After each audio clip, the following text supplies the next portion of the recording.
Hoy queremos tomar el ejemplo de la vida de Nehemías, la historia de Nehemías, porque realmente es una historia inspiradora que nos muestra lo que un hombre es capaz de hacer cuando Dios le da una visión.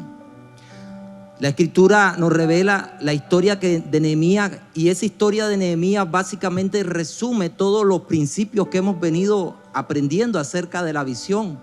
Es como un resumen total de todos los puntos que hemos venido hablando acerca de la visión. Y hay varios aspectos en la vida de Nehemías que pudieran servirnos de mucha enseñanza en esa historia. Si usted lee el libro de Romanos, la epístola a los Romanos, el capítulo 15, versículo 4, cuando hablo de que podemos, usted dice, pero es que ¿cómo yo pudiera aplicar algo de lo que le pasó a Nehemías en mi vida, en lo que yo estoy pasando ahora? Si lo que vivió Nehemías es totalmente diferente, es un contexto totalmente diferente a lo que yo estoy pasando. La Biblia no caduca. Lo que la Biblia enseña, la Biblia no caduca. Y Romanos capítulo 15 versículo 4 nos aclara ese punto, porque nosotros pudiéramos decir, no, es que estar hablando de Nehemías, estar hablando de Babilonia, eso no me bendice, eso no me trae a mí ningún beneficio. Pues fíjese que sí, le trae un beneficio y mucho. Romanos capítulo 15 versículo 4 dice, porque las cosas que se escribieron antes, ¿cuánto se escribieron? Antes, para nuestra enseñanza se escribieron. Entonces quiero pedirle en esta noche que usted pueda abrir su corazón, porque esas cosas que se escribieron antes para enseñarnos un día como hoy, Dios permitió que se escribieran en su palabra, para que llegaran a nuestro tiempo y nosotros pudiéramos aprender de esos hombres de Dios que fueron inspirados bajo una visión para alcanzar, hacer aquellas cosas que Él había predestinado. Entonces, uno de los ejemplos que podemos ver acerca, muy importante, que nosotros podemos aplicar en nuestra vida, es de ver a un Nehemías cómo él reacciona ante una mala noticia, cómo debemos reaccionar ante una mala noticia. Pero antes de hablar de la reacción de Nehemías ante esa mala noticia, preguntémonos, ¿quién es Nehemías? Porque hay muchos que hoy pudieran estar acá y dicen, bueno, yo realmente no sé quién es Nehemías, no sé ni de quién están hablando. Yo tengo poco tiempo de estar en la iglesia, no tengo mucho conocimiento bíblico. Y solamente para ponerlo en contexto, Jeremías era un copero. Nehemías era un copero. Y lo que hacía un copero básicamente era servir al rey. Pero la pregunta que nos podemos hacer es cómo Nehemías llegó a ese lugar. Y bueno, lejos de buscar un poco en la historia de todos los acontecimientos, nos damos cuenta que por causa de la rebelión del pueblo de Dios, por causa de muchas veces no querer escuchar a Dios, no sujetarse a su ley, no querer obedecer, Dios entregó a su pueblo al cautiverio. Fueron llevados cautivos a diferentes naciones y en este caso a Babilonia.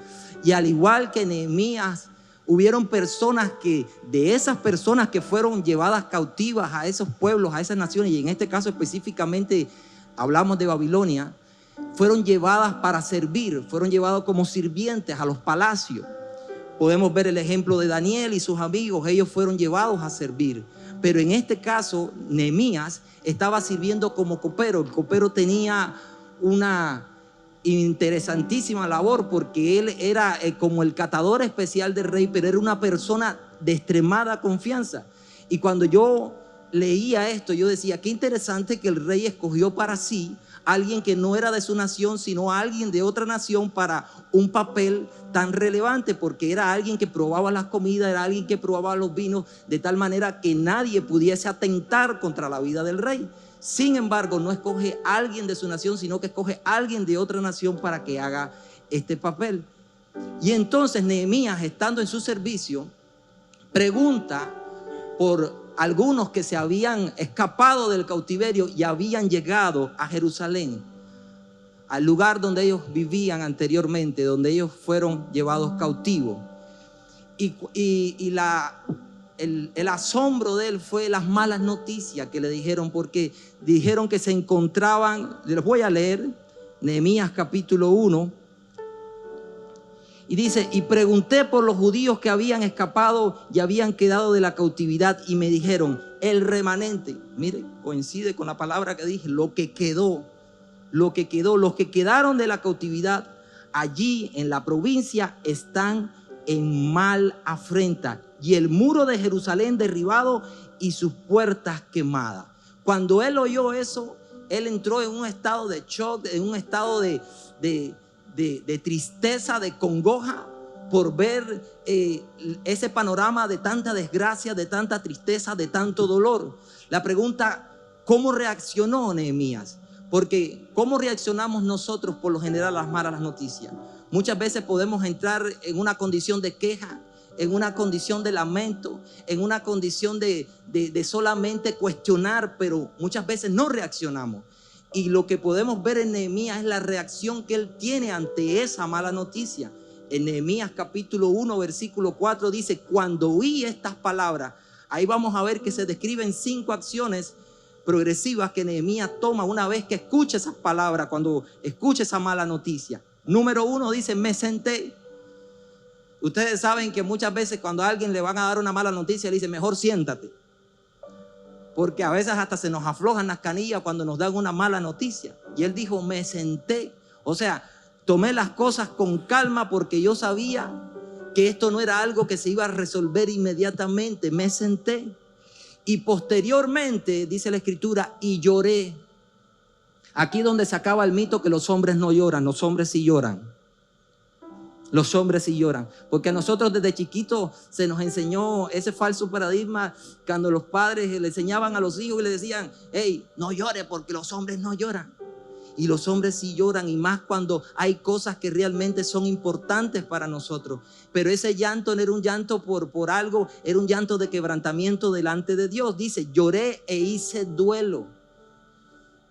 Y no solamente eso, sino que no fue por un momento, no fue algo emocional, no fue algo porque vamos a ver que no fue algo emocional que solamente lo impactó por un momento y luego se pasó y se nos olvidó, como nos pasa muchas veces. A veces nos dan una mala noticia de algo que le está pasando a alguien, y cuando nos dan esa mala noticia nos conmueve, decimos: ¡hala, qué malo! Y oramos por esa persona. Pero al día siguiente o a los 2 días ya nos olvidamos de lo que le pasó a él. ¿Por qué? Porque no generó un impacto tan fuerte en nosotros. Sin embargo, en Jeremías la escritura dice que aún habían pasado algunos días y él todavía estaba conmovido. No solamente eso, sino que entró en un proceso de oración. La otra acción dice: y ayuné y oré.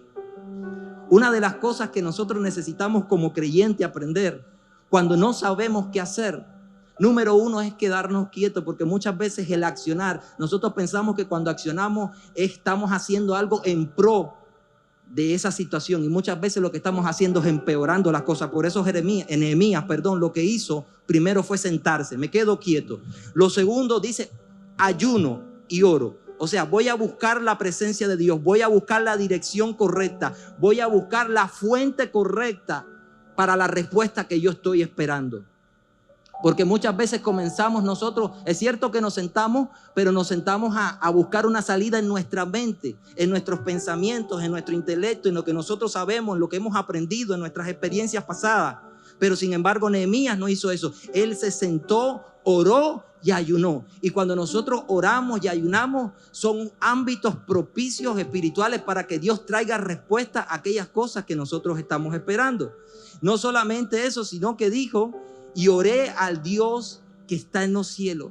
Ahora, ¿qué es lo que podemos aprender de este punto? Cuando recibimos una mala noticia, lo peor que podemos hacer es quedarnos en un estado de postración y no hacer nada. Nehemías nos muestra, nos enseña que nosotros necesitamos reaccionar ante las malas noticias, pero con la actitud correcta. Y no solamente eso, cuando Nehemías hemos estado aprendiendo acerca de la visión, que la visión no es con un fin individualista, que la visión no es egoísta, que cuando Dios te da una visión tiene que ver con lo que Él quiere hacer, con lo que Él quiere establecer.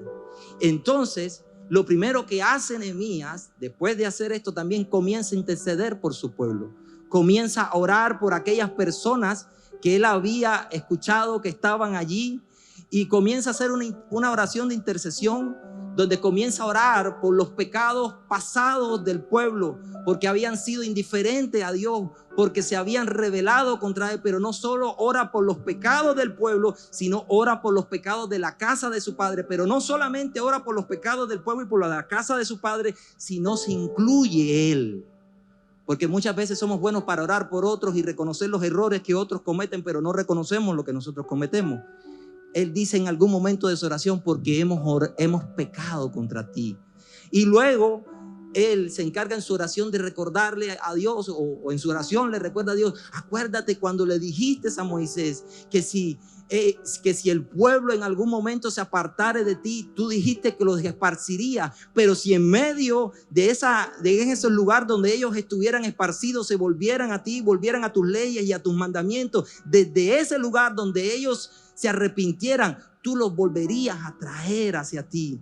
Y entonces está intercediendo, pero al final termina orando de esta manera: le pide que le conceda buen éxito delante de la presencia del rey. O sea, Nehemías ya había establecido en su corazón un plan para que cuando llegara delante del rey, saber qué decir, pero no saber qué decir desde su corazón, sino lo que Dios le iba a poner en su corazón. Entonces, por eso necesitamos aprender a entender hoy más que nunca que la visión no es egoísta. Dice Nehemías capítulo 1, el verso 3: y me dijeron, el remanente, los que quedaron de la cautividad allí en la provincia, están en gran mal y afrenta, y el muro de Jerusalén derribado y sus puertas quemadas a fuego. Yo quiero que usted vea una condición terrible. O sea, está hablando de un remanente que quedó, pero que están en gran mal, están en afrenta. Los muros están derribados y todas las puertas quemadas. Y quiero que observe esto, porque ¿quiénes deberían de ser los que están más ocupados en reconstruir la ciudad? Cuando nosotros leemos Nehemías, una de las cosas que tenemos que saber es que Nehemías, Esther y el libro de Esdras están escritos en una misma temporada. Incluso el libro de Esdras y el libro de Nehemías eran un solo libro, y en un momento los partieron en dos libros. Entonces, cuando nosotros leemos Nehemías, también necesitamos leer Esdras y también necesitamos leer Esther para tener un panorama completo. Una de las cosas que está pasando es que este no es el primer intento para reconstruir los muros. Este es el tercer intento. Ya lo había hecho Zorobabel, ya lo había hecho Esdras, y ahora estaba Nehemías tratando de reconstruir los muros. Pero quiero que observe algo, porque Nehemías, como lo mencionaba el pastor Jorge, él está y es el copero del rey. El copero del rey no es alguien que solo sirve vino. Se consideraba que el copero del rey era un consejero del rey. No solamente era alguien que no piensa en la película que tal vez usted ha visto de alguien que está en una mesa con una vasija llena de vino, esperando que el rey extienda la copa para él ir a servirle. Eso es lo que se nos viene a la mente. Recuerde que estos coperos no solo tenían la función de servir, era de asegurarse que el vino y lo que bebía el rey no tuviese nada que fuese a atentar contra su vida. Entonces estas personas eran personas de mucha confianza. Y yo hablaba con los pastores y les decía: ¿cuánto cuesta tener a una persona de confianza? ¿Cuántas personas vos le pondrías tu vida en sus manos? Entonces no estamos hablando de que el copero no era el que se servía, probaba el vino para ver si él no se moría y entonces le decía al rey que sí. En realidad de la forma en que yo lo veo, es como el que está responsable que lo que le va a llegar al vaso del rey haya pasado por un proceso de seguridad, de vigilancia, que haya cumplido con todo de tal manera que la vida del rey no esté en peligro. Desde ahí es que tenemos que ver a Nehemías. Eso hace que Nehemías tuviese una vida privilegiada. La vida de Nehemías no era una vida de escasez, no era una vida, no era un esclavo de esos esclavos que están atados con cadenas. Él tenía una vida bastante buena por la posición que él tenía. ¿Por qué esto es importante? Porque tenemos que darnos cuenta que Nehemías arriesga literalmente su vida para lo que va a hacer. Y lo que Nehemías va a hacer es algo desinteresado. No tiene que ver con un beneficio personal. Tiene que ver con una carga que Dios le pone a él para que vaya a un pueblo que está en gran mal, que está en gran afrenta, que tiene los muros derribados y que tiene las puertas quemadas. Pero que ese mismo pueblo ya habían acontecido dos intentos que habían fallado por causa de la oposición, y de la oposición que estaba de los que estaban ahí. Y que no dudo, escuche esto porque aquí es donde te quiero llevar, no dudo que aún los que iban a ser beneficiados con la reconstrucción de los muros y con la reconstrucción del templo saldrían beneficiados. Y esto hay que verlo desde una perspectiva donde no podemos acomodarnos a nuestra condición en la que podamos estar. Y hay personas que aprendieron a vivir en medio del dolor, en medio del sufrimiento, en medio de la escasez, en medio de la desprotección, en medio de la incertidumbre. Pastor, entonces usted ¿qué me está diciendo? Que no debemos de acomodar. No, yo lo que estoy diciendo es que hay momentos que el Señor va a permitir que nosotros pasemos por pruebas, pero ninguna prueba es eterna. Dice, esta leve tribulación momentánea. O sea, la vida del creyente tendrá que atravesar por momentos de tribulación, pero no puede ser un estado continuo ni permanente. El pueblo de Israel había sido llevado cautivo, pero el Señor había determinado una temporada de cautividad para Dios tratar con el pecado del pueblo. La razón por la que ellos estaban cautivos, la razón por la que había sido destruidos los muros, derribado el templo, destruido el templo, saqueado el templo, todo eso había sido por consecuencias del pecado.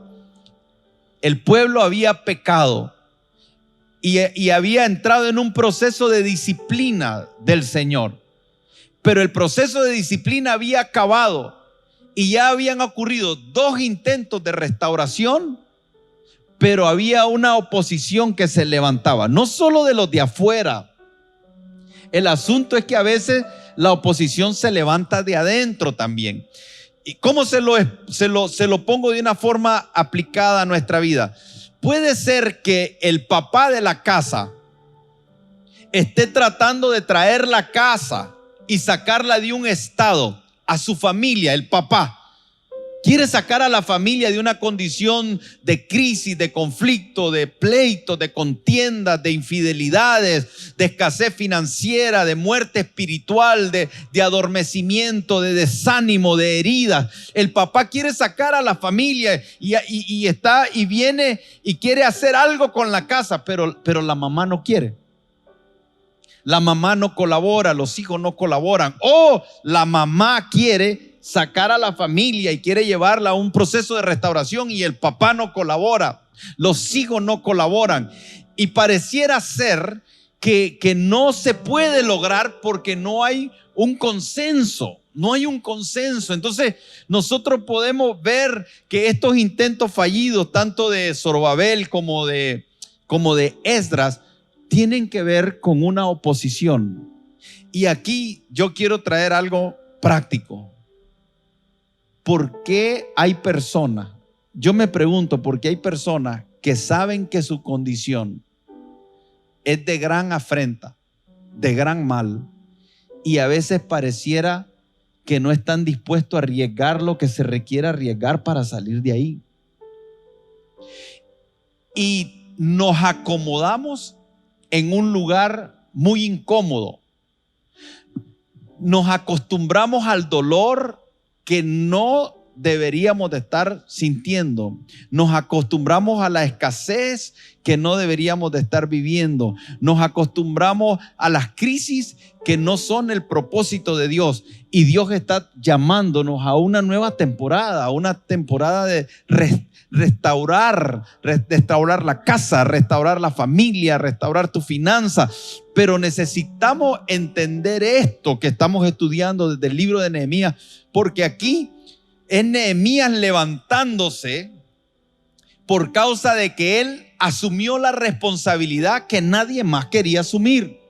O sea, Nehemías dice, hay una situación que está pasando, es de gran afrenta, y lo que él hace, dice, es que cuando él se da cuenta de lo que está pasando, y lo primero que necesitamos hacer es darnos cuenta de lo que está pasando. Él pregunta, ¿qué está pasando? Eso estaba aconteciendo, pero él necesitaba darse cuenta qué estaba pasando. ¿Qué es exactamente lo que tú estás viviendo?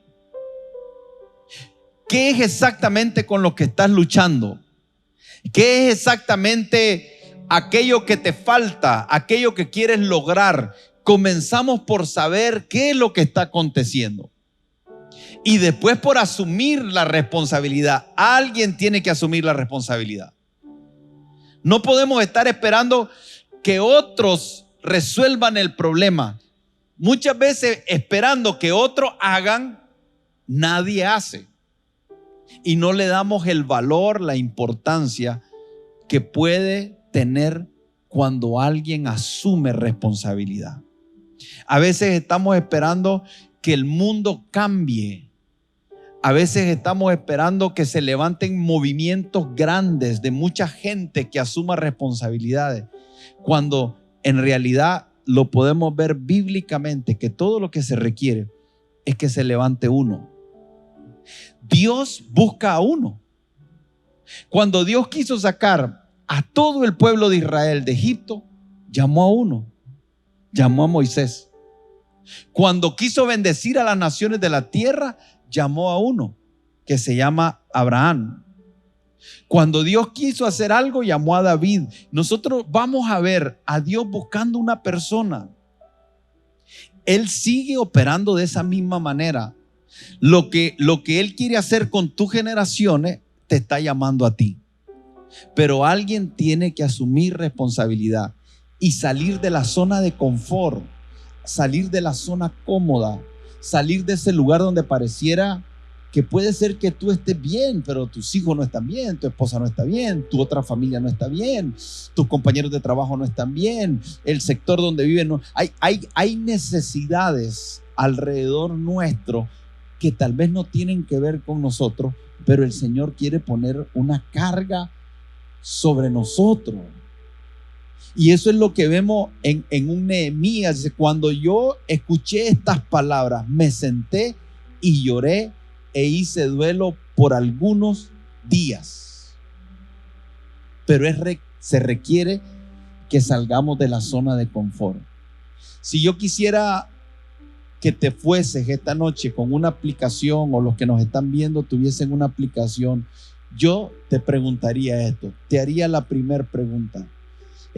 ¿Qué vas a hacer ante aquella situación que estás frente a ti? ¿Qué vas a hacer? ¿Qué vas a hacer por tu vida? ¿Qué vas a hacer por tu matrimonio? ¿Qué vas a hacer por tus hijos?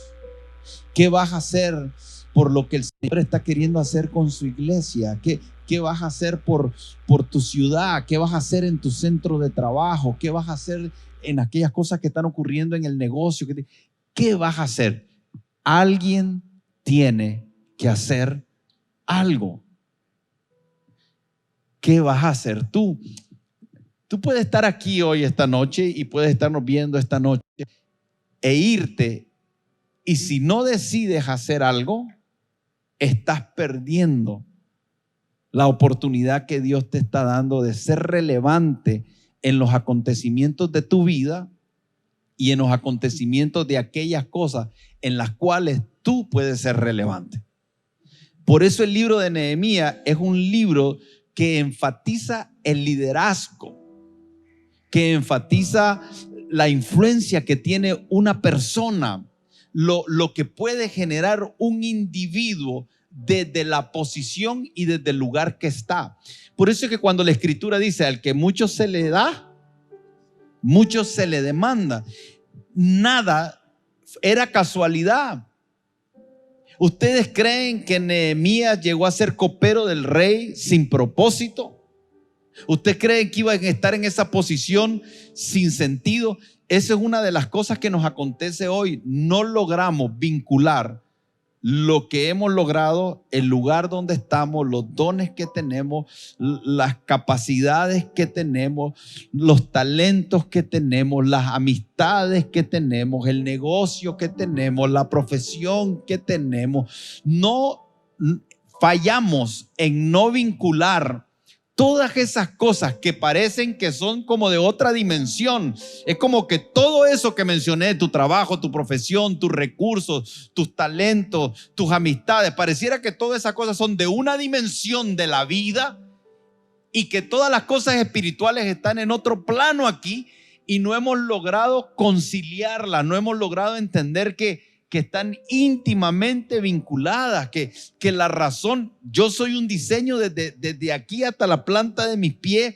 Hay cosas que Dios me dio, hay relaciones que Dios me dio, incluso tu amistad conmigo, el estar sentado hoy juntos, no es una cosa trivial, no es que a vos se te ocurrió venirte de Cuba y vivir aquí, y a mí se me ocurrió venirme de Diriamba y venir y estar aquí. O sea, no podemos ver estas cosas como triviales. ¿Qué es lo que el Señor te dio y qué es lo que el Señor me dio a mí? Que cuando nos sentamos a la par como estamos hoy, podemos hacer cosas juntos. Entonces comenzamos a ver las relaciones, comenzamos a ver nuestro trabajo, todas las cosas. Y eso nos está faltando. Nos está faltando vincular la posición que tenemos, la influencia que tenemos, los recursos que tenemos con lo que Dios quiere hacer a través de nuestra vida. Y por eso lo podés llevar desde tu familia, como padre de familia, cómo reconstruir los muros de tu casa, cómo restaurar el altar de tu casa, cómo llevar tu casa a que fluyan los diseños de Dios desde el liderazgo. Mire, y déjeme decirle algo, yo creo que hay hogares que los hijos están llevando el liderazgo espiritual, que no lo están llevando los papás. Le voy a decir por qué, porque tal vez los papás no tienen una relación con Dios o están viviendo una vida religiosa, y hay veces que los hijos, no estoy diciendo que los hijos son una autoridad por encima de los padres, liderazgo es influencia. Y un hijo puede desarrollar un liderazgo dentro de la casa a tal manera que pueda incluso inducir a sus padres con sabiduría, con honra, con respeto, a que tomen las decisiones correctas. ¿O no han habido algunos de ustedes que sus hijos le han dicho cosas que los sorprenden? Una vez que estaba en mi oficina y me llegó un papel y lo firmé, y mi hija de en medio me dijo: papá, leyó lo que firmó, y me sorprendió. Le dije: no lo leí, pero sé de qué se trata, pero te recibo el consejo. ¿Usted cree que se me ha olvidado? Eso tiene como 7 años. Y cada vez que voy a leer, cada vez que voy a firmar un documento, se me viene la voz de mi hija: papá, ¿leyó lo que firmó?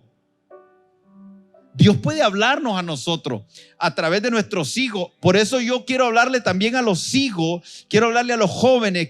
Si tú eres alguien que está metido con Dios, Dios puede utilizarte para hablarle aún a tus padres, para hablarle a personas. Por eso le dijo Pablo a Timoteo que nadie ponga en poco tu juventud. Y lo que quisiera sellar este punto es diciéndole asuma el liderazgo, porque tu vida puede cambiar toda una nación. Muchos de ustedes están en lugares de influencia y no lo han visto. Muchos de ustedes son coperos de personas que están en eminencia. Tal vez usted no es la autoridad, pero usted tiene acceso a la autoridad. Y una palabra tuya, como cuando Esther habló a favor del pueblo, puede cambiar el rumbo. Algunos de ustedes serán como José, que vendrán los hermanos, como vinieron los hermanos de José a Egipto. Y José tenía la revelación. Por eso cuando los hermanos le dijeron perdónanos, José le dijo: hey, espérense, yo ya lo entendí, lo que ustedes no lo han entendido. Yo ya sé todo esto que ustedes pensaron para mal, que ustedes creían que me vendieron como esclavo, fue siempre un plan de Dios que me trajo hasta donde estoy ahora. Imagínense qué triste hubiera sido la historia de José diciéndole a sus hermanos: ajá, desgraciados, muy desgraciados, me vendieron. Ahora los quiero ver. O sea, no entender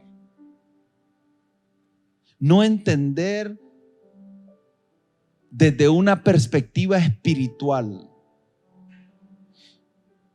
que el lugar donde estás es un lugar en el que el Señor te ha dado la gracia para estar, pero no para una razón egoísta. Por eso es que en Nehemías hay tantas enseñanzas. Nehemías arriesgó su vida estando bien. Hay mucha gente que está bien y no piensa en nadie. Hay algunos que están mal y solo les interesa su bienestar. Eso es una vida egoísta. Nehemías era un hombre próspero, un hombre con una posición envidiable, y él estuvo dispuesto a salir de su comodidad por la carga que el Señor le había puesto en el corazón. Y yo sé que el Señor te ha puesto cargas, que el Señor te ha puesto un sentir en el corazón para hacer cosas en ti y a través de ti. Ten cuidado de no apagar eso, sino que podamos ser fieles a lo que el Señor nos puso en el corazón. Que mires tu trabajo, mires todo como parte del propósito de Dios. No lo pongas alejado. Sin importar dónde estés, no necesitas ser el empresario número uno de un país, no necesitas ser el cardiólogo número uno en toda la nación. O sea, tú puedes ser, desde ser un enfermero, desde ser un albañil, desde ser un mecánico, desde ser un transportista, desde ser un empresario. Desde ahí puedes tener una influencia, porque no sabes con quién el Señor te puede vincular para que en un momento una palabra que sale de tu boca, como cuando Esther habló al rey Asuero, salvó a toda una nación.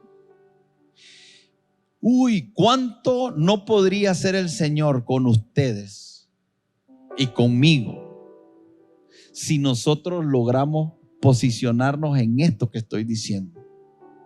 Si tú te ves ahí, si tú lo logras ver, también podrás decirle al Señor: Señor, heme aquí, envíame a mí. Y le voy a decir algo: si ustedes terminan de verse así y decirle al Señor, heme aquí, le va a sorprender las cosas que Dios puede hacer a través de usted. No se menosprecie. No menosprecie, sin importar el lugar donde usted esté, visible o no visible. No menosprecie. No hay cosa más extraordinaria que ser usado por Dios. No hay deleite más extraordinario que tú te sientes en un momento y digas: esto fue Dios el que me usó. hay un placer, y es un placer indescriptible, incomparable. Le voy a decir por qué. Porque ese deleite y ese placer es aquello que Dios depositó en ti para hacer desde antes de la fundación del mundo. El nivel más alto de deleite que puede tener el ser humano es que Dios lo use. El placer más grande que un ser humano puede tener es ser usado por Dios. La recompensa de Nehemías tal vez no le hicieron una estatua, tal vez no le reconocieron, ni le hicieron una placa y un acto conmemorando lo que había hecho. Pero el placer y el deleite de Nehemías era saber que Dios le había puesto una carga, que Dios lo había respaldado y que su vida llegó al final de sus días y tenía sentido por un propósito más grande. Los carros no te van a producir eso. Las casas no te van a producir eso. Los títulos no te van a producir eso. Los placeres de este mundo no te van a producir eso. Los hombres que se entregan a los placeres y andan de mujer en mujer son los hombres más vacíos y los más infelices. Lo que pasa es que no todo el mundo está dispuesto a confesarlo. ¿Sabe cuál es el problema que tenemos? Que hay un mundo que está viviendo desenfrenado y sin Dios, que no está dispuesto a reconocer cuán vacío están. No están dispuestos. No quieren, no lo van a admitir, no lo van a decir. No todos, algunos lo harán, pero no todos. Esa vida es una vida vacía, es una vida sin sentido. Y nosotros podemos tomar de Nehemías, número uno, que Nehemías nos está enseñando el liderazgo de un hombre que ve una necesidad y está dispuesto a pararse en la brecha para que Dios lo use. Y una vez más, en tu casa y en cualquier área que Dios quiera utilizarte. Me llama la atención que en estos primeros 4 versículos de Nehemías capítulo 1, creo que hay un elemento que se vuelve esencial en esto y es poder tener claridad de la situación. Una de las preguntas que me hacía era ¿qué hubiera pasado si Ananí, que era el hermano el que da el reporte, no da el reporte correcto? O como decía el pastor, al final termina negando su realidad o dando un reporte superficial. Y lo que uno puede ver en estos primeros 4 versículos es que el reporte que él da es la puerta de entrada para que Nehemías, como un hombre de Dios, como un hombre visionario, como el líder que iba a conducir todo lo que iba a ser la reedificación de los muros, pudiera entrar. Pero la reflexión que hacía en mi corazón era esta: cuán peligroso es generar una tolerancia al dolor. Qué importante muchas veces se vuelve que nosotros podamos no solamente responder superficialmente. A veces cuando hablamos y nos preguntamos, inclusive yo en algunos momentos lo he hecho, a veces me han preguntado ¿cómo estás? Y a veces digo bien. Y es una respuesta a veces que queda muy por encima, pero que muchas veces necesitamos ir a lo más profundo de nuestra realidad para no conformarnos a ella. Esta era una situación muy crítica, era una situación de desesperanza, de dolor, era una situación que ya estaba establecida en la generación del pueblo. Pero cuando nosotros comenzamos a responder, y esta era la reflexión que sentía, necesitamos responder correctamente.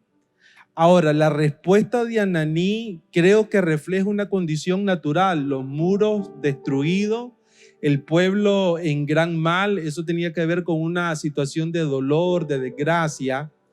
Pero cuando entra Nehemías, lo lleva inclusive a un nivel más profundo de revelación, porque ya Nehemías revela no solo la condición natural, ahora Nehemías en su oración nos muestra la condición espiritual.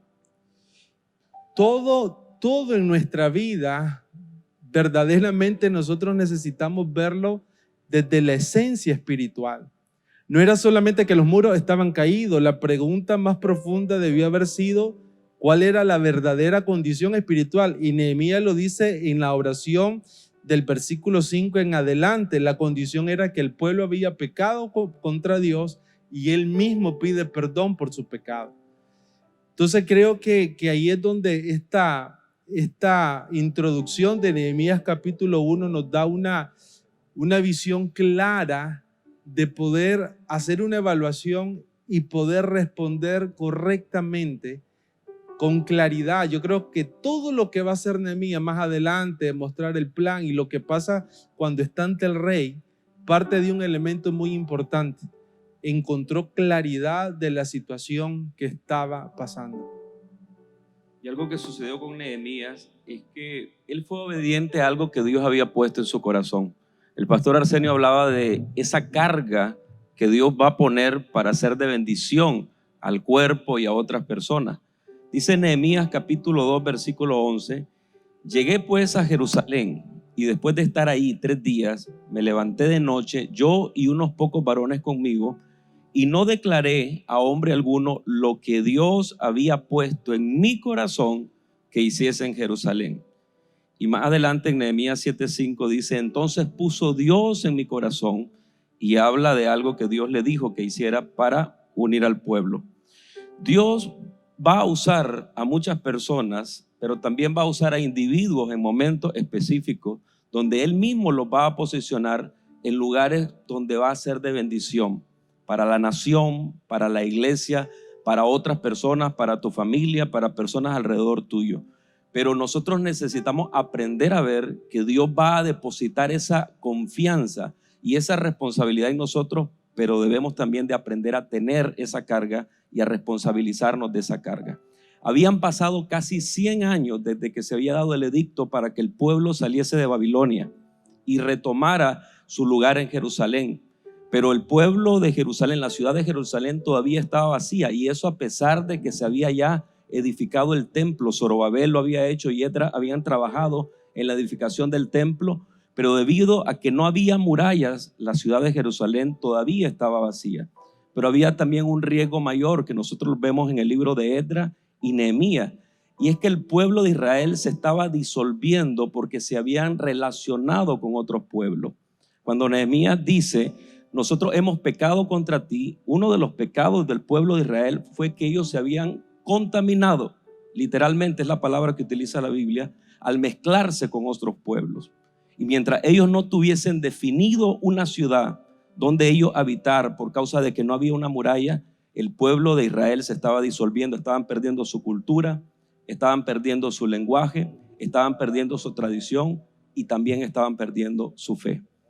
Dios puso en el corazón de Nehemías levantar esos muros para que el pueblo de Israel volviese a ser ese pueblo escogido por Dios, que Dios le había dado a través de Moisés la orden de que ellos no debían de contaminarse con otros pueblos. Y con esto finalizamos este tiempo en el que el Señor nos ha venido hablando acerca de Nehemías. Mi esposo decía algo al inicio y me sorprendió porque yo lo escribí también y hizo una pregunta. No al inicio, perdón, casi unos 5 minutos atrás. ¿Qué vas a hacer? Y yo tenía esa palabra, ¿qué vas a hacer? Porque creo que Dios nos está preguntando, ¿qué vamos a hacer? Y escuche bien esta parte, porque no se trata de hacer por hacer. Muchos hacemos por hacer y no somos efectivos en el hacer. Dios quiere que nosotros tomemos la iniciativa del hacer algo, pero que seamos efectivos en eso. Como Nehemías lo hizo. Y algo importante es que Nehemías mira la condición en la que está en ese momento su pueblo, la gente, y él dice, esta es la condición. Y bueno, el versículo lo dice, derribados, completamente destruidos, y otra frase que dice, en gran mal y afrenta. Entonces él mira la condición. ¿Usted está viendo su condición? Como decía mi esposo, ¿usted identifica la condición en la que está? ¿Qué condición está usted en este momento? ¿Cómo está? Y usted dice, bueno, yo me siento en gran mal, en afrenta, derribado, terrible en este momento. ¿Qué vamos a hacer? Porque Nehemías miró eso y él dijo, este es el problema y este es mi Dios. ¿Y a qué Dios llamó él? Él dijo, gran mal. Él dijo, Dios fuerte. Él dijo, afrenta, grande. Él dijo, derribado, Dios terrible. Entonces, yo quiero decirte hoy, mira tu condición, mira cómo estás, pero háblale al Dios grande, háblale al Dios temible, háblale al Dios todopoderoso, háblale al Dios fuerte.